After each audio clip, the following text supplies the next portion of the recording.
Masa lalu Ahmad Dhani dan Maya Estianty kembali diungkit lewat beberapa pengakuan yang terekam. Salah satu yang kembali mencuat jejak digital almarhum Edi Abdul Manap yang merupakan ayah Ahmad Dhani kembali viral.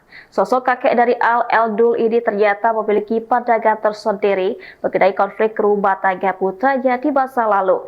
Dalam berbagai rekaman wawancara lawas, Edi Abdul Manap secara terang-terangan menyebut bahwa mantan menantunya Maya Estianty adalah sosok istri yang sangat baik. Bahkan ia tidak ragu mengkritik sikap putranya sendiri dan menunjukkan ketidaksukaannya terhadap kehadiran Mulan Jameela di masa awal transisi keluarga tersebut. Sebagai orang tua, Edi Abdul Manap memiliki penilaian objektif terhadap perkara rumah tangga Dhani. Ia menyebut bahwa orang yang paling ia cintai dalam keluarga adalah Ahmad Dhani dan Maya Estianty. Ayah Ahmad Dhani ini pun membela sifat Maya Estianty yang sering dianggap dingin oleh publik. Menurutnya, di balik sifat cuek tersebut, Maya Estianty adalah sosok yang penuh pengertian.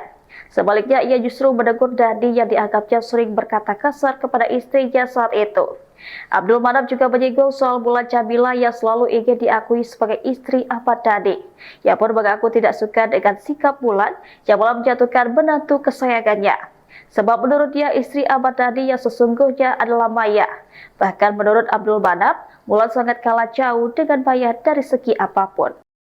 Download Tribun X sekarang, menghadirkan lokal menjadi Indonesia.